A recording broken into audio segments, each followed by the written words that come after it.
ইতিহাসে এমন একটা বিশ্ববিদ্যালয় ছিল যেখানে শুধু পড়াশোনা নয়, তৈরি হতো বিশ্বের সেরা মস্তিষ্ক। কিন্তু অবাক করা বিষয়, এর পুরো ইতিহাস আমরা আজও জানি না। এই জায়গার নাম নালন্দা ইউনিভার্সিটি। সাধারণভাবে বলা হয় ৫ম শতকে গুপ্ত সম্রাট কুমারগুপ্তা প্রথম এই বিশ্ববিদ্যালয় প্রতিষ্ঠা করেন। তবে অনেক ইতিহাসবিদ মনে করেন এর শিকড় আরও পুরনো, কারণ এই অঞ্চলটি ছিল বৌদ্ধ ধর্মের একটি প্রধান কেন্দ্র, যেখানে গৌতম বুদ্ধ নিজে বহুবার এসেছিলেন। নালন্দা ছিল পৃথিবীর প্রথম গ্লোবাল শিক্ষাকেন্দ্র, যেখানে চীন, তিব্বত, কোরিয়া এমনকি দূরবর্তী দেশ থেকেও ছাত্ররা আসত জ্ঞান অর্জনের জন্য।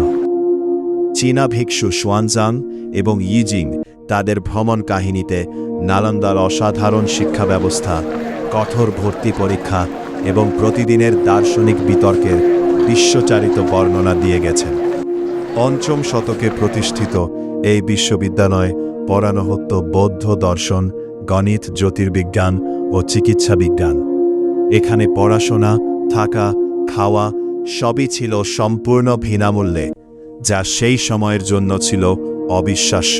নালন্দা লাইব্রেরি ধর্মগঞ্জ ছিল বিশ্বের সবচেয়ে বড় জ্ঞান ভাণ্ডারগুলোর একটি, যা রত্নসাগর, রত্নদাধি এবং রত্নরঞ্জক এই ৩টি বিশাল ভবনে বিভক্ত ছিল।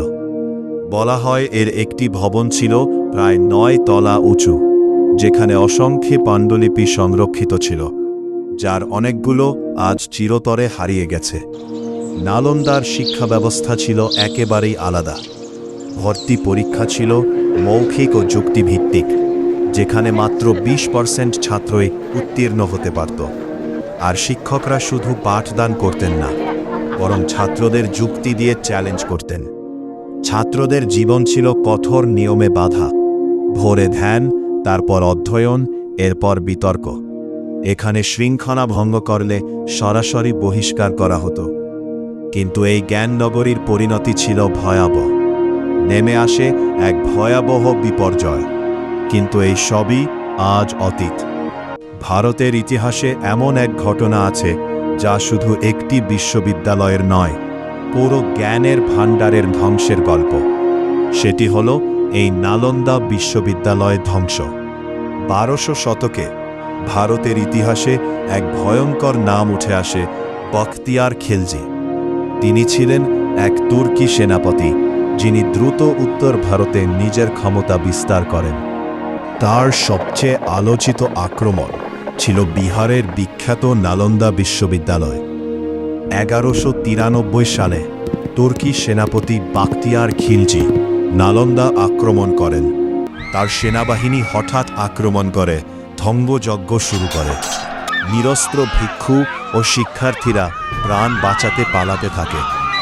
হাজার হাজার ভিক্ষুকে মেরে ফেলা হয় এবং বিশাল লাইব্রেরিতে আগুন লাগানো হয়।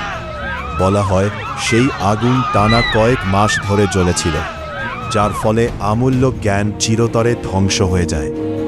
যদিও ধারণা করা হয় কিছু পাণ্ডুলিপি তিব্বত ও চীনে পৌঁছে যায়, তবু নালন্দার অধিকাংশ জ্ঞান ইতিহাসের অন্ধকারে হারিয়ে গেছে।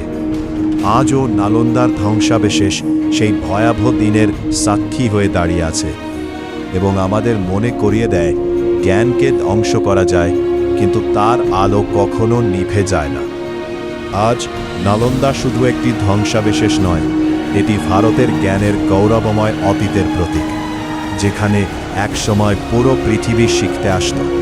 আর আজও সেই ইতিহাস আমাদের অনুপ্রেরণা যোগায়। কেন নালন্দা বিশ্ববিদ্যালয়ে আক্রমণ করা হয়েছিল? এই প্রশ্নের নির্দিষ্ট একক উত্তর ইতিহাসে নেই।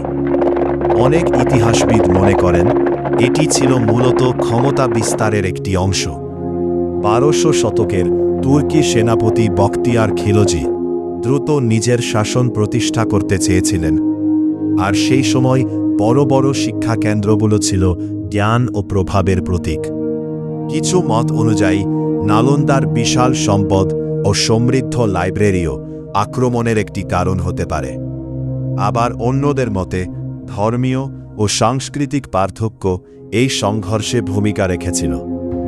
তবে নিশ্চিতভাবে বলা যায় এই আক্রমণ শুধু একটি প্রতিষ্ঠান নয়, বরং বহু বছরের জ্ঞান, ঐতিহ্য এবং শিক্ষা ব্যবস্থার ওপর এক বিরাট আঘাত হেনেছিল, যার প্রভাব ইতিহাসে আজও অনুভূত হয়।